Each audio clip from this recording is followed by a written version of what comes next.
ನಮ್ಮ ವಾರ್ಗಿತಿ ಸೀಮೆಣ್ಣೆ ಉಯ್ಕ ಸತ್ತಾಗಿದ್ಲು. ಸೇಮ್ ಅವಳು ಹೆಂಗೆ ಸೀಮೆಣ್ಣೆ ಉಯ್ಕ ಸತ್ತಾಗಿದ್ಲು ನಮ್ಮ ಮಗಳು ಕರ್ಗ ಹಂಗೆ ಮಲಗಿದ್ಲು. ಹಂಗೆ ಮಲಗಿದ್ಲು. ಸೇಮ್ ಅದೇ ತರಾನೇ ಕಾಣಿಸ್ತಿದ್ಲು. ನಮ್ಮ ಮಗಳು ಮುಖನೇ ಕಾಣಿಸ್ತಿರ್ಲಿಲ್ಲ ನಮ್ ಕಣ್ಣಿಗೆ. ಪತ್ಲಿ ಮನೆ ಮೂಲೆಲೇ ಇರೋಳು. ರೂಮು ಎರಡು ಬಿಟ್ಟು ಎಲ್ಲೂ ಹೋಯ್ತಿರ್ಲಿಲ್ಲ. ನಮ್ಮ ಮಗಳು ಕೂಡ ಬಂದಿ ಹಾಲು ಕುತ್ಕೋ ಹಾಲಲ್ಲಿ ಮನಿಕೋ ಅಂತಂದ್ರೆ ಬಂದಿ ಮಲಿಕತಿರ್ಲಿಲ್ಲ. ಅವಳು ರೂಮ್ ಅಲ್ಲೇ ಇರ್ತಿದ್ಲು. ನಾವ್ ಎಷ್ಟು ಬೈದ್ರುವೆ ಆಡದ್ರುವೆ ಅವಳು ರೂಮ್ ಅಲ್ಲೇ. ಒಬ್ರ ಜೊತೆ ಮಾತಾಡ್ತಿರ್ಲಿಲ್ಲ. ಊಟ ತಿಂಡಿ ಜಾಸ್ತಿ ತಿನ್ನೋದು.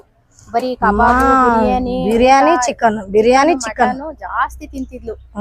ಆಗ ನಾವ್ ಇದೇನ್ ಹಿಂಗೆಲ್ಲ ತಿಂತಾಳಲ್ಲ ಅಂತ ಅನ್ಬಿಟ್ಟು ಆಗ ಇಲ್ಲಿಗ್ ಬಂದ್ಮೇಲೆನೆ ನಮಗೆ ಗೊತ್ತಾಗಿತ್ತು ಈ ತರ ಎಲ್ಲ ಅಂತ ಅನ್ಬಿಟ್ಟು ಇಲ್ಲಿ ಬಂದು ತ್ರಿಶೂಲ ಹಿಡ್ಸಿದ್ರು. ತ್ರಿಶೂಲ ಹಿಂಗ್ ಹಿಡ್ಕೊಂಡು ನಮ್ಮ ಮನೆ ದೇವ್ರ ನೆನ್ಸ್ಕೊಂಡ್ವಿ. ನಮ್ಮ ಮನೆ ದೇವ್ರ ನೆನ್ಸ್ಕೊಂಡ್ ಕೈ ಮುಕ್ಕೊಂಡು ನೋಡಿದಕ್ಕೆ ಆಗ ಅಯ್ಯಮ್ಮ ಸತ್ತಿರೋದು, ಸುಟ್ಟು ಮಲ್ಗಿರೋದು. ಆಮೇಲೆ ಅವರು ಮತ್ತೆ ಯಾರೋ ಒಂದಮ್ಮ ಮಾಡ್ಸಿರೋರು ನಮ್ಮ ಮನೆ ಬಾಗ್ಲಲ್ಲಿ ಬಂದು ನಿಂಬೆಣ್ಣ ತುಳಿತಾ ಇದ್ರು. ಅವ್ರು ತುಳಿಯೋರು ಕಾಣಿಸಿದ್ರು ಕಣ್ಣಿಗೆ. ಮತ್ತೆ